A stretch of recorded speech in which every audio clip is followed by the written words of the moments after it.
Hello मेरे प्यारे दोस्तों, नमस्कार। मैं हूं कल्याण सिंह। आपको अपने यूट्यूब चैनल में स्वागत है। जैसा कि आप जानते हैं कि बायो हम पढ़ा रहे हैं और बायो में जो टॉपिक चल रहा है एनिमल टिश्यू। तो हमने अगले वीडियो में बता दिया है एनिमल टिश्यू के बारे में, उसका डिफिनेशन, फिर उसके जो पार्ट होते हैं वो सब चीज़ें हमने बता दिया है। फिर एनिमल टिश्यू का जो पहला पार्ट है इपिथेलियल टिश्यू, और इसको हिंदी में बोलते हैं उपकला ऊतक। और जो इपिथेलियल टिश्यू है हमारा, उसका दो पार्ट है, मतलब दो भाग में डिवाइड किया गया है। कौन कौन से? सिंपल इपिथेलियल टिश्यू और दूसरा हमारा कौन सा भैया? Complex epithelial tissue.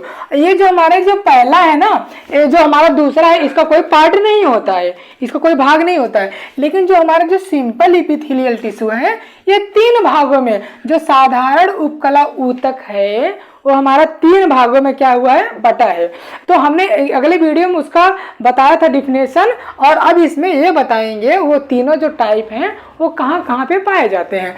तो जो हमारा सिंपल साधारण उपकला ऊतक है, उसका जो पहला टाइप है उसका नाम क्या है? उसका नाम हमारा जो पहला है स्क्वैमस सिंपल इपिथेलियल टिश्यू। मतलब कि स्क्वैमस मतलब बोल सकते हैं उसको सल्की साधारण उपकला ऊतक। तो अब ये हम आपको बताएंगे प्यारे दोस्तों, बहुत आसान तरीके से, बहुत एकदम बेहतरीन तरीके से। अगर कहीं भी आपको दिक्कत होती है डाउट, तो आप हमें उसको कमेंट करके बताइए, हम उसको बहुत अच्छे से समझाने का प्रयास करेंगे। मानता हूँ कि भी मैंने स्टार्ट किया है, लेकिन बस आप लोगों के सपोर्ट से, आप लोगों के एकदम सपोर्ट से तो हम कुछ भी करने के लिए तैयार हैं। तो आप बस आप लोग देखिए, कहीं भी कोई दिक्कत है तो हमें बताइए। तो जो स्क्वैमस सिंपल इपिथेलियल टिश्यू है, जो सल्की साधारण उपकला ऊतक है हमारा, वो कहाँ प्रेजेंट होता है, कहाँ पाया जाता है? तो शरीर की बाहरी सतह पर। मतलब कि ये जो शरीर हमारी बॉडी है उसके outer surface of the body, मतलब शरीर के ऊपरी सतह पर या बाहरी सतह पर हमारा जो ये स्क्वैमस सिंपल इपिथेलियल टिश्यू है ये पाया जाता है।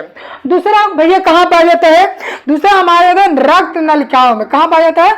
रक्त नलिकाओं की दीवारों पर। जैसे ये हमारा, ये मान लो ये क्या हो गया, ये वेसल्स हो गए, और उसके बाद ये जो दीवार है यहाँ पे, ये साइड में वेसल्स के, उसके किनारे किनारे मतलब दीवारों पे पाया जाता है। तो वॉल्स ऑफ ब्लड वेसल्स, मतलब रक्त नलिकाओं के दीवारों पे हमारा पाया जाता है। तो अगर हम बहुत स्पीड में पढ़ा रहे हैं तो आप कमेंट करके प्लीज हमें बताइए, हम उसको और स्लो पर कोशिश करेंगे आपको बताने के लिए। ठीक है बाबू? तो आगे देखिए, फिर फेफड़ों के अंदर वायु कोश में जो इन एयर सैक, जो हमारा फेफड़ा होता है उसके कहाँ पाया जाता है? उसके अंदर वायु कोश में ये हमारे स्क्वैमस सिंपल इपिथेलियल टिश्यू पाया जाता है, सल्की साधारण उपकला ऊतक। तो आइए आगे देखते हैं। आगे हमारे कहाँ पाया जाता है? ग्रास नली में। कहाँ? फूड पाइप, जो एसोफेगस होता है वहां पे हमारा, जैसे फूड पाइप ये हो गया, तो यहाँ पे ये मान लो हमारा फूड पाइप हो गया। ये साइड में ये हमारा क्या पाया जाएगा? हमारा ये स्क्वैमस सिंपल इपिथेलियल टिश्यू। ये जो स्क्वैमस सिंपल इपिथेलियल टिश्यू है, सल्की साधारण उपकला ऊतक है, वो कहाँ पाया जा रहा है? सिंपल इपिथेलियल टिश्यू का फर्स्ट पार्ट। तीन भाग होते हैं, अभी हमने पहले बताया है। फिर अगला हमारा क्या? मुख गुहा के, मतलब मुख गुहा के जो हमारा बक्कल कैविटी है, इन बक्कल कैविटी मुख गुहा के कहाँ पाए हैं? जीभ में पाए जाते हैं। तो हम इसको बता सकते हैं।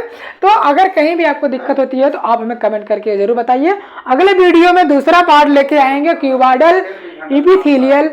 क्यूबॉइडल सिंपल इपिथेलियल अगले वीडियो में बताएंगे, फिर अगले वीडियो में अगला पार्ट बताएंगे। तो इस वीडियो में पहला पार्ट हमने बता दिया सिंपल इपिथेलियल टिश्यू का। ये हमारा एनिमल टिश्यू है। एनिमल टिश्यू चार भाग में होते हैं, चार प्रकार के होते हैं। पहला simple tissue, sorry epithelial tissue, और उसका दो पार्ट, सिंपल इपिथेलियल टिश्यू और कॉम्प्लेक्स। तो कहीं भी दिक्कत होती है तो कृपया वर्क करें, प्लीज आप लोग हमें बताइए, हम उसको और आसानी तरीके से समझाने का प्रयास करेंगे। तब तक के लिए दोस्तों धन्यवाद, नमस्कार, जय हिंद।